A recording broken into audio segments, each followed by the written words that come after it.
In the last session, we discussed the instruction sets and formatting, and we'll start with the instructions. So before that, we need to look at two register transfer languages. Uh, One, you have the macro RTL. So this basically on a gross level can be used for any instruction and to basically identify what this instruction is doing on a gross level without going into the details what's happening within the microprocessor, what's happening to different types of buses, different types of flags, which instructions, what is being done in the program counter, the stack pointer. All those things will not be taken, will not be discussed in the macro RTL of an instruction. It only identifies us, it only tells us uh, what exactly the this in particular instruction is doing. Fine. So we'll be actually defining macro RTL of all the instructions. So for example, move A comma B. So what this instruction does is basically transfers the contents of register B to register A. So this here represents the macro RTL. So in a nutshell, it tells us what uh, operation is being carried out by the microprocessor uh, at a gross level, but without going into the details, what's happening to the program counter, what's happening, what number of machine cycles involved in this, or the T states involved. Fine. So those things are not concerned with the macro RTL of an instruction. But then we have a micro RTL. The micro RTL basically this register transfer language basically gives us the complete details about the micro about what any instruction is carrying out. It will tell us the number of machine cycles. Fine. It will give us number of machine cycles. It will give us number of T states in each machine cycle. Then in each T state, which signal is in each T state, which signal is being high, which signal is low, what is happening to the program counter, what's happening to the stack pointer, what's being loaded onto the address bus, what's being loaded onto the data bus, uh, what's happening, whether this is a read instruction, whether this is a write instruction. So accordingly, all the details of the instruction will be defined in the micro RTL of the instruction. All the details. Fine.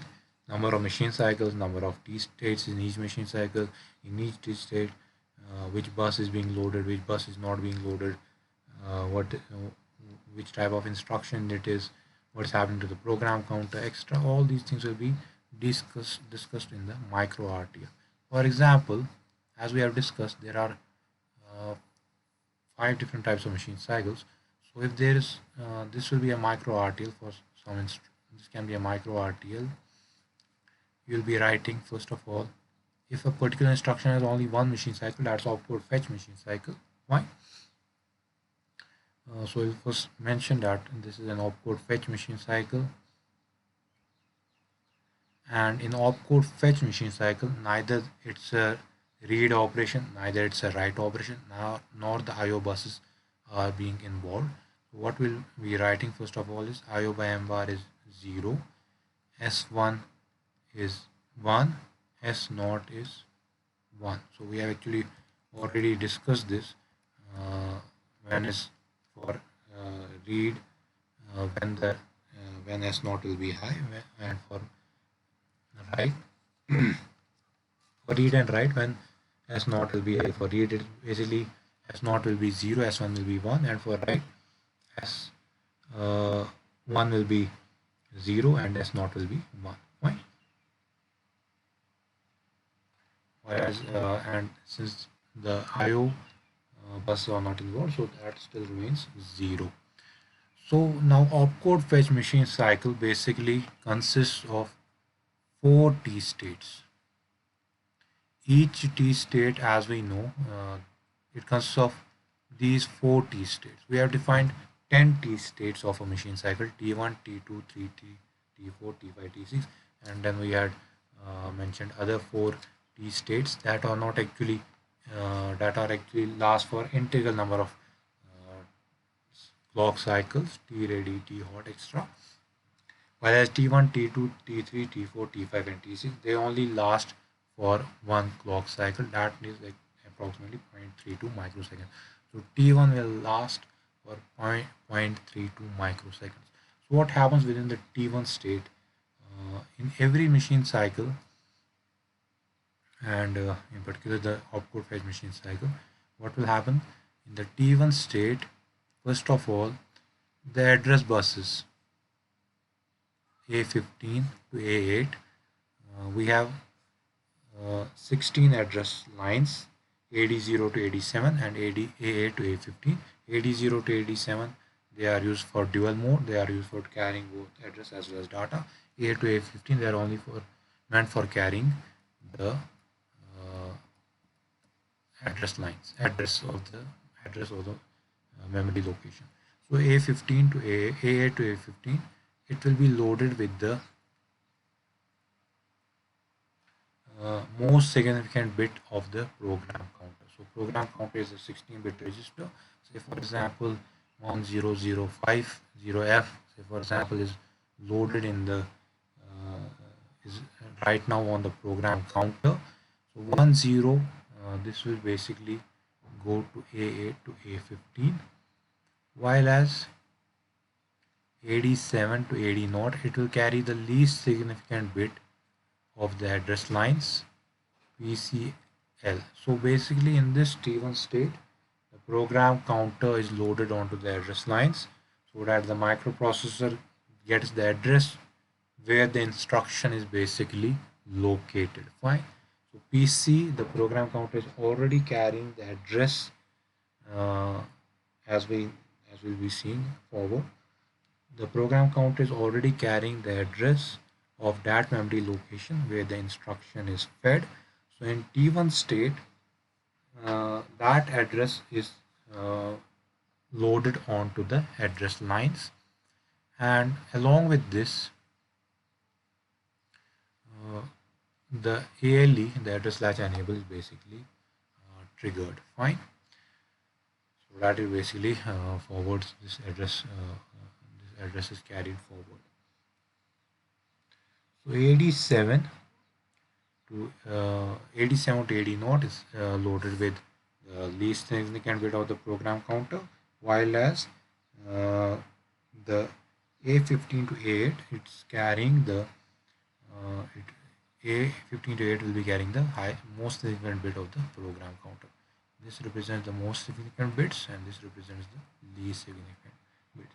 In the T2 state now, as we have discussed previously also, the program counter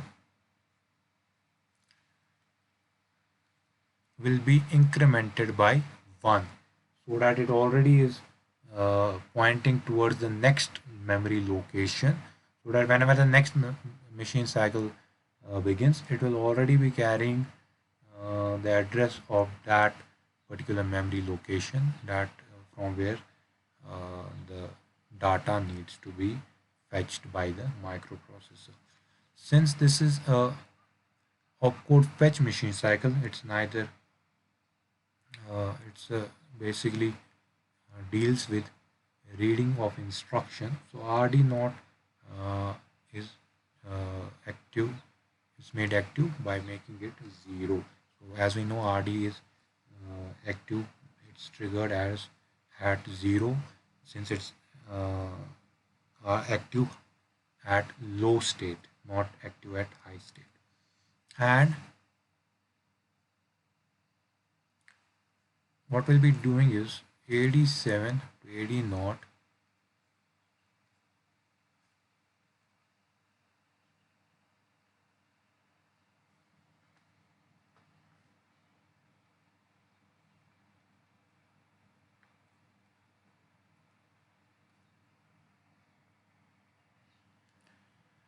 So what this basically MAB means, AP means address bus and M refers to the memory location.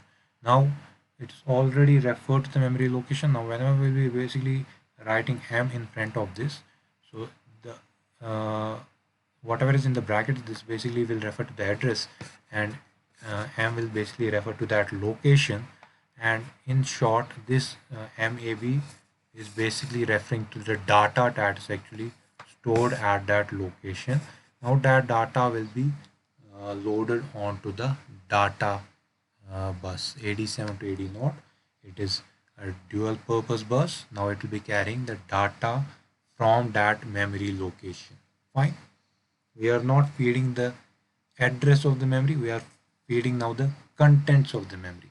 So M, whenever we'll be writing M outside this bracket, whatever is inside the bracket will be the address, but MAB basically refers to the contents of that address.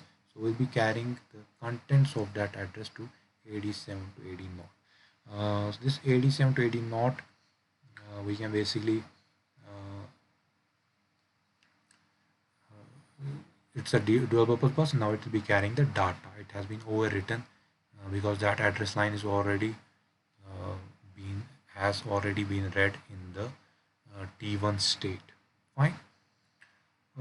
Once this is done in the T3 state, we do not need to read anymore. So we'll turn off the read pin back. So RD dash will be made 1. The increment, there will be an increment, INR will be incremented. Therefore, and whatever was on the data bus, as I said to you, it will be loaded to the instruction register. Instruction register will basically be decoding this instruction. So in the opcode fetch machine cycle, we need to basically now forward the data that was carried by the data bus to the instruction register so that instruction is decoded in the microprocessor. So once that decoding takes place, in the T4 state, whatever was the opcode, that will be activated by making this signal equal to 1. Fine. So opcode equal to 1 means this opcode has now been decoded. Fine. So this is how we'll be basically writing the opcode fetch machine cycle. An opcode fetch machine cycle is consists of 4 T states. Each T states lasts for 0.32 microseconds. In the first T state, the address lines are loaded with the program counter, and the address latch enable is triggered so that this address is now read by the microprocessor.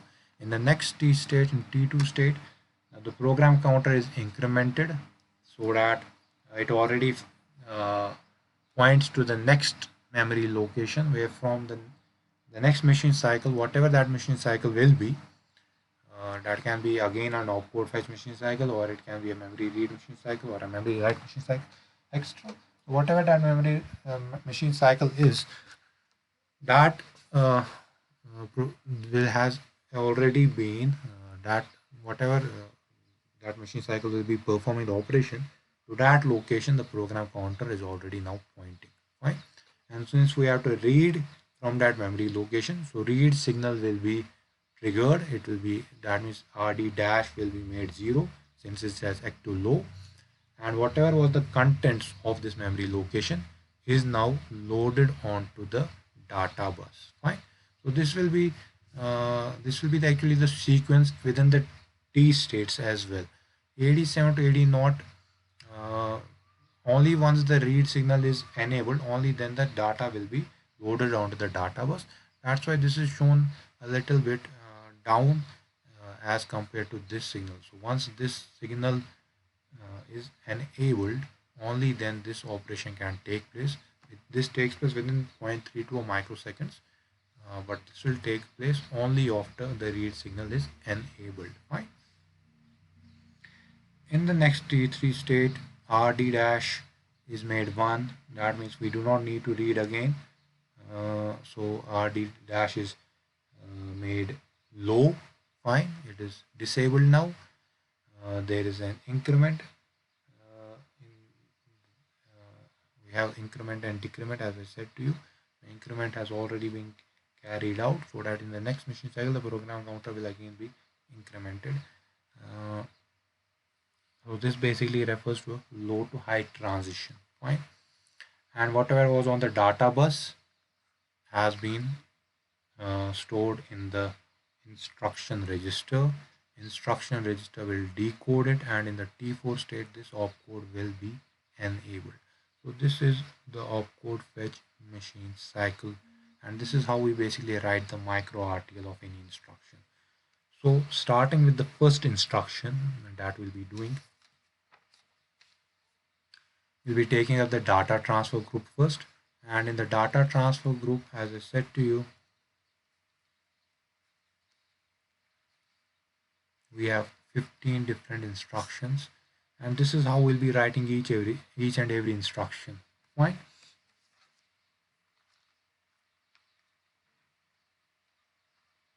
Most of this will be a task for you to complete. For each and every instruction we will be following this procedure. First we'll be listing the instruction move R1 comma R2. Fine. So B, so what does this instruction do? It moves the contents of register R2 to register R1. So once this instruction is carried out, R register R2 is unaffected, unaltered, fine, or unaffected, whatever you. So the contents of R2 are basically transferred to R1 using this instruction. But what it does is it will not change the contents of R2. R2 will still remain as R2 will remain unaltered. It's more of a copy that we say in a modern language. We are actually copying the contents of R2 to R1. In case of the modern language, in case of PC, when we actually move R2 to R1, that place basically becomes empty, but that does not happen here. In this case, R2 will still, the contents of R2 will still remain there as it is. It will remain unaltered. Fine. And macro RTL, the third thing that will be defining for every instruction is macro RTL. Macro RTL is simply for this instruction is this R2 arrow R1. This simply means the contents of R2 are moved to R1. Fine. Since R2 and R1, they will be internal registers of the microprocessor. These are simple registers like A, B, C, D, E, H, L. Fine. R1, R2 can be A, B, C, D, E, H, and L. Fine. They will be only 8-bit registers that we are talking about right now. D will be defining the instruction format. And instruction format will be defining the size of this instruction. It is a single byte instruction. And how we know this is a single byte instruction? There will be an opcode for the move. Fine. That can be any opcode. R1, R2, they are internal registers. They do not need to be translated. So it is a single byte instruction in this case. E will be writing the number of machine cycles involved. So what this in this case, in this particular instruction, what it has to do, it has to read the first instruction. The first machine cycle always is the opcode fetch machine cycle. So that is that is true for all the instructions. The opcode has to be fetched, and this machine cycle is in all the cases. Whether there will be a memory read, whether there will be a memory write. In this case, you are seeing that neither the memory is being read, the memory is being written onto. So those two machine cycles will not be involved. And there is IO read, IO write. Again, neither the IO is being read nor the IO is being written onto. So again, those machine cycles will not be taken into account. So this, in this case, there is only one machine cycle,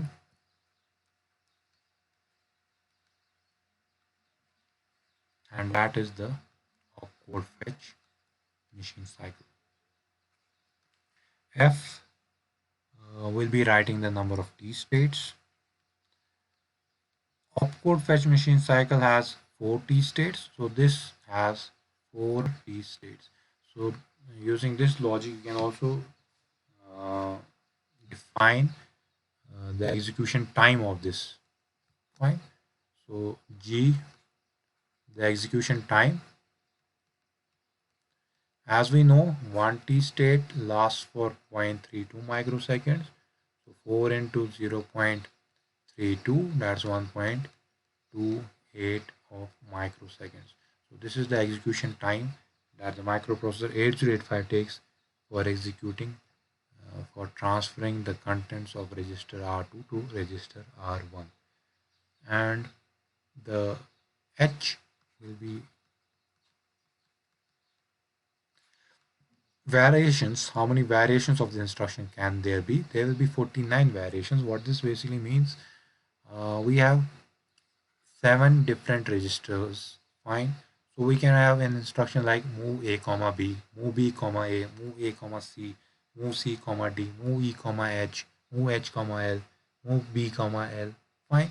So those 49 variations, there are 49 different variations in this microprocessor, and we will be writing the examples of those variations, and those examples are move a comma b, move a comma c, so on, move uh, l comma a. Fine. There are, in these 49 variations, 7 redundant variations. And what are those 7 redundant variations? Those are these 7 variations. So we have 7 registers, so and possible combination was 7 cross 7, that was 49. And those 7 redundant variations will be move a comma a, move a b comma b, move c comma c, move l comma l. Fine. So these are actually not applicable. We do not need to perform such a task unless, now uh, we can perform these instructions as well. Where do we need to basically perform these instructions? Where we may actually need to produce a blank in between, a blanking time.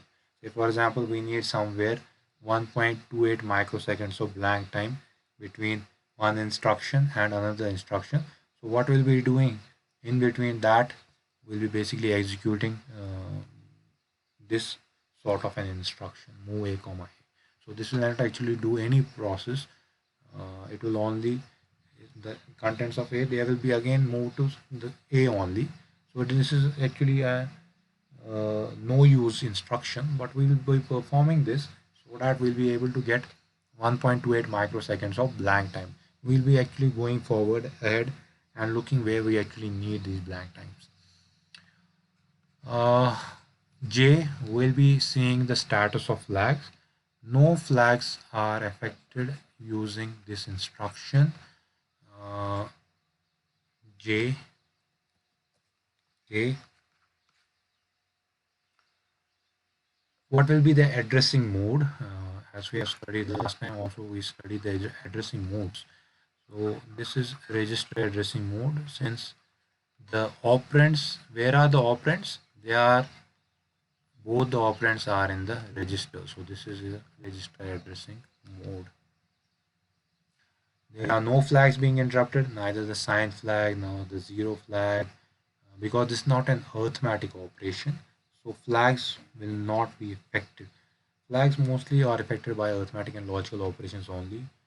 Uh, in this case, the data transfer most of the time you will not see the flags being affected. Fine. And K, you have the register addressing mode, and the L finally will be writing the micro RTL of this instruction.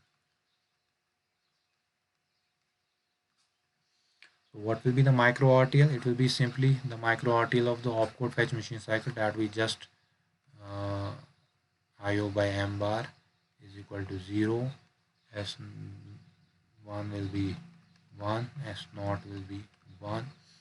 There are 4 T states, T1, T2, T3, T4. In T1, what is happening? AD A15 to A8, these are loaded with the most significant bits of the program counter. AD7 to AD0, they are loaded with the least significant bits of the program counter, and the address latch enable is triggered so that this address is now basically fetched by the microprocessor, is read by the microprocessor. In this state, in the T2 state, the program counter is incremented. The read signal is read pin is enabled, and once this is enabled, AD7 to AD0 will be basically fed with what? The contents of whatever was on the address bus. The contents of the address bus. The contents of the location of the memory. In this state, read signal is again disabled. We are moving from low to high transition, and the instruction register is now fed with whatever is carried by the data bus. You'll be putting all these things in brackets. And what is happening in the T4 state now, instead of writing opcode equal to 1, we'll be writing move R1 comma R2 becomes equal to 1. So this is your first instruction of 8085 among the data transfer group, and it consists of only one machine cycle, 1 byte, 40 states, no flag is affected, 49 variations, the execution time is 1.28 microseconds. All these things you need to remember. You need to basically be able to deduce this for each and every instruction, all the 74 instructions of the microprocessor. So this is what we have done today. Tomorrow we'll be basically moving on in the next session and studying two different types of instructions that will be basically carrying the memory read machine cycle as well as the memory write machine cycle, so that we basically we get familiar with those types of machine cycles as well. That's the memory read and the memory write machine cycle. So you should be able to from this we'll be doing some examples, we'll be doing some instructions in the class, but you should be able to deduce the micro RTL, not only the micro RTL, all this format that I have presented today.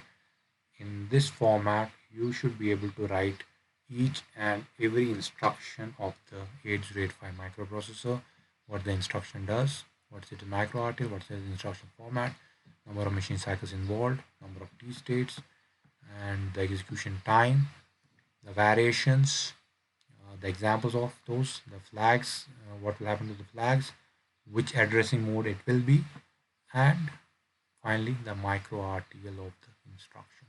So that's it for this session.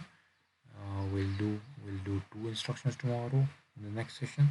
Move R comma M and move M comma R. Right, that will be done in the next session.